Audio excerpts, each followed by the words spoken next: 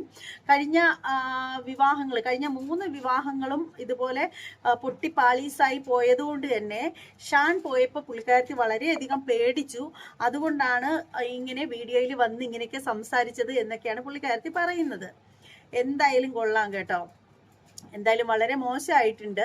അപ്പോൾ ഭർത്താവ് എന്തെങ്കിലും പറഞ്ഞ് വീട്ടിൽ നിന്ന് ഇറങ്ങി പോയി എന്ന് കരുതിയിട്ട് ഇത്തരത്തിലൊക്കെ വന്ന് സോഷ്യൽ മീഡിയയിലൊക്കെ സംസാരിക്കുന്ന നിങ്ങളെയൊക്കെ എന്ത് പറയാനാണ്. പിന്നീട് ഇവർ പറയുന്ന ഒരു കാര്യം എന്ന് വെച്ചാൽ ഉമ്മയെ പറ്റിയിട്ട്, അതായത് ഷാന്റെ ഉമ്മയെ പറ്റിയിട്ടാണ് കുറ്റങ്ങളും കുറവുകളും ഒക്കെയാണ് ഇരുന്നോണ്ട് പറയുന്നത്. അപ്പോൾ ഇവിടെ പറയുന്നതെന്ന് വെച്ചാൽ നെജിലയ്ക്ക് വാഹനം മേടിച്ചു, അതായത് കുട്ടിയുടെ മറ്റോ ഗോൾഡ് കൊണ്ടു പണയം വെക്കുക ഏതാണ്ടൊക്കെ ചെയ്താണ് ഇവർ വാങ്ങിച്ചത്. കാറ് മേടിച്ചത് സെക്കൻഡ് ഹാൻഡ് കാറാണ്. അപ്പോൾ ആ ഒരു കാറ് മേടിച്ചതിന് ശേഷം ഉമ്മയ്ക്ക് മുറുമുറുപ്പാണ് എന്നാണ് നെജില പറയുന്നത്. അപ്പോൾ എന്നിട്ട് നെജില പറയുന്ന മറ്റൊരു കാര്യം എന്താണെന്ന് വെച്ചാൽ അവിടെ ഈ ഷാനിന് അനിയനുണ്ട്, ബാപ്പയുണ്ട്, പക്ഷെ ഉമ്മച്ചിയെ ഹോസ്പിറ്റലിൽ കൊണ്ടുപോകണമെന്നുണ്ടെങ്കിൽ ഷാൻ ചെല്ലണം എന്നാണ് പറയുന്നത്. ശരിക്കും പറയുകയാണെങ്കിൽ നെജിലയ്ക്ക് ശരിക്കും ബുദ്ധി ഇല്ലാഞ്ഞിട്ടോ അതേ ബുദ്ധി ഇല്ലാത്തതായിട്ട് അഭിനയിക്കുന്നതാണോ എന്ന് എനിക്കറിയില്ല. എന്റെ നെജില, നിങ്ങളൊന്ന് മനസ്സിലാക്കേണ്ട ഒരു കാര്യം എന്ന് വെച്ചാൽ നിങ്ങളുടെ കയ്യിൽ 2 ആൺകുട്ടിയും ഒരു മകളും ഉണ്ട് നിങ്ങൾക്ക്. ഈ മകളെ കുറച്ച് കഴിയുമ്പോൾ നിങ്ങൾ ഒരാളുടെ കൈക്ക് പിടിച്ച് കൊടുക്കും. ആ കുട്ടി പ്രായപൂർത്തിയായി കഴിഞ്ഞതിന് ശേഷം ആ കുട്ടിയെ വിവാഹം കഴിച്ചയക്കും. പിന്നീട് നിങ്ങൾക്കുള്ളത് 2 ആൺകുട്ടികളാണ്. നിങ്ങൾക്കൊരു ആപത്ത് പറ്റുന്ന സമയത്ത് നിങ്ങളെ സംരക്ഷിക്കേണ്ടത് ആ ആൺകുട്ടികൾ തന്നെയല്ലേ? ഒരു കുട്ടി നോക്കിയില്ല എന്ന് പറഞ്ഞിട്ട് മറ്റേ കുട്ടിക്ക് പഴിചാരിക്കൊണ്ട് മാറി നിൽക്കാൻ സാധിക്കുമോ? നിങ്ങളത് ഓർക്കേണ്ട ഒരു കാര്യമാണ്. ഇന്ന് നമ്മൾ എന്താണോ കൊടുക്കുന്നത് അതാണ് പലിശയും മുതലും എല്ലാം കൂടി ചേർത്ത് നാളെ നമുക്ക് കിട്ടുന്നത്. ആ ഒരു ബോധം ഉണ്ടാവണം. നിങ്ങളുടെ ഭർത്താവ് എന്ന് പറയുന്ന വ്യക്തി താനെ ആകാശത്ത് നിന്ന് പൊട്ടി വീണതോ അല്ലെങ്കിൽ അദ്ദേഹത്തിന്റെ ഉമ്മ പ്രസവിച്ചപ്പോ ഇത്രയൊന്നും ഉണ്ടായിരുന്നില്ലല്ലോ. പടിയായിട്ട് അവർ കഷ്ടപ്പെട്ട് വളർത്തിയെടുത്തതിന്റെ ഫലമായിട്ടാണ് ആ ഒരു മനുഷ്യൻ ഇത്രയും വലിയൊരു മനുഷ്യനായിട്ട് തീർന്നത്. അതാദ്യം മനസ്സിലാക്കുക. നിങ്ങൾ 3 കുട്ടികളെ വളർത്തുന്ന ഒരു ഉമ്മച്ചിയാണ്. അപ്പൊ എത്രത്തോളം ബുദ്ധിമുട്ടാണ് ഒരു കുഞ്ഞിനെ വളർത്തിയെടുക്കാൻ എന്നുള്ള ബോധം നിങ്ങൾക്കില്ലേ?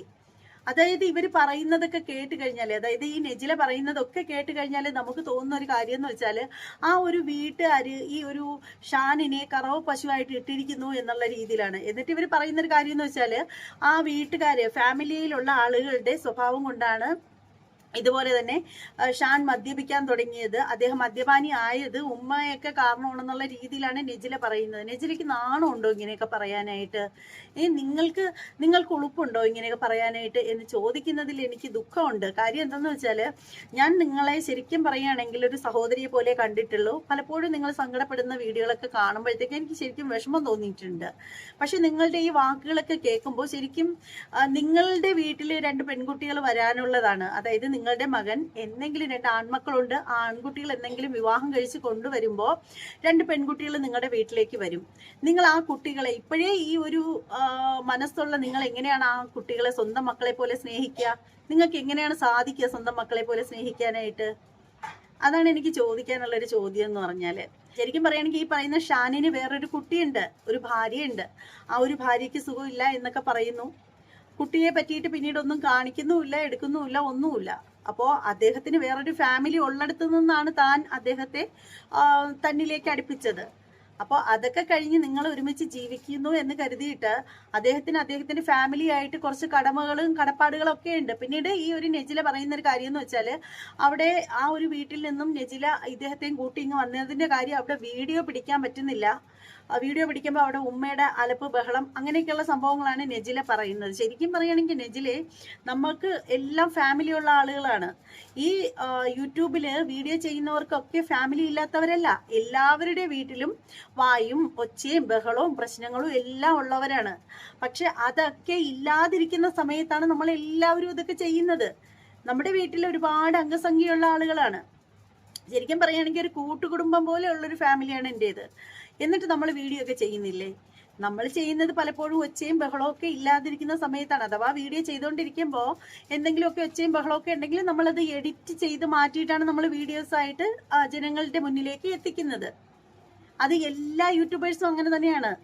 അപ്പോൾ ഇത് അല്ലാതെ ഇപ്പോൾ നിങ്ങൾക്ക് വീഡിയോ എടുക്കണം, നിങ്ങളുടെ ഉപജീവന മാർഗം എന്ന് കരുതിയിട്ട് ആ ഒരു പെറ്റുമ്മയെ നിങ്ങൾ കണ്ടില്ല എന്ന് നടിച്ചു കഴിഞ്ഞാൽ, അതായത് ആ ഒരു ഉമ്മച്ചിയുടെ കാലത്രയും കൂടി പഴുത്തളിഞ്ഞിരിക്കുന്നത് നിങ്ങൾ തന്നെ വീഡിയോസിലൂടെ നമ്മളെ എല്ലാവരെയും കാണിച്ചു തന്നതാണ്. അങ്ങനെ നിങ്ങൾ ആ അത്രയും വയ്യാത്ത ഒരു ഉമ്മച്ചിയെ അവഗണിക്കുകയാണെങ്കിൽ ആ ഒരു പാപം നിങ്ങൾ എവിടെ കൊണ്ട് അനുഭവിച്ച് തീർക്കും? ശരിക്കും ഇതൊന്നും ഒരിക്കലും ശരിയായിട്ടുള്ള കാര്യമല്ല. ഇപ്പോൾ നിങ്ങളുടെ ഭർത്താവിനോട് നമുക്ക് പ്രത്യേകിച്ച് ഒന്നും പറയേണ്ട കാര്യമില്ല. പക്ഷെ മനസ്സിലാക്കേണ്ട ഒരു കാര്യം എന്ന് വെച്ചാൽ, ഒരു കുടുംബത്തിൽ ഇപ്പോൾ ഒരു ആൺകുട്ടിയായാലും 2 ആൺകുട്ടികളും എത്ര പേരുണ്ടെങ്കിലും ഒരു മകൻ നോക്കിയില്ലെങ്കിലും, അല്ലെങ്കിൽ അവരുടെ ഭർത്താവ് തന്നെ അവരെ നോക്കിയില്ലെങ്കിലും മറ്റേ മകന് നോക്കാനുള്ള അവകാശമുണ്ട്. അത് മനുഷ്യത്വത്തിന്റെ പേരിലുണ്ടാവുന്നതാണ്. നിങ്ങൾ ഇന്ന് എന്താണോ കൊടുക്കുന്നത് അതാണ് നാളെ പലിശയും മുതലും ഒക്കെ ചേർത്ത് നിങ്ങളിലേക്ക് കിട്ടുന്നത്. അത്രേ എനിക്ക് പറയാനുള്ളൂ. കൂടുതലായിട്ട് ഒന്നും പറയാനില്ല. എന്തായാലും വളരെ മോശമായി പോയി. പിന്നെ നിങ്ങൾക്ക് എന്തെങ്കിലും പറയാനുണ്ടെങ്കിൽ നിങ്ങൾ തമ്മിൽ ഫാമിലിയിൽ പറഞ്ഞു തീർക്കുക. ദയവ് ചെയ്ത് സോഷ്യൽ മീഡിയയിൽ കൊണ്ടുവന്ന് സ്വയം നിങ്ങൾ തന്നെ നാണം കെടുന്ന ഒരു അവസ്ഥയിലേക്ക് പോവാതിരിക്കുക. ഇത്രേ പറയാനുള്ളൂ. വീഡിയോ കാണുന്ന നിങ്ങളിൽ ഓരോരുത്തർക്കും നിങ്ങളുടെ അഭിപ്രായം എന്താണെന്ന് വെച്ചാൽ സത്യസന്ധമായ രീതിയിൽ കമന്റ് ബോക്സിൽ രേഖപ്പെടുത്തുക. മറ്റൊരു വീഡിയോയുമായിട്ട് വീണ്ടും കാണാം. അതുവരെ എല്ലാവർക്കും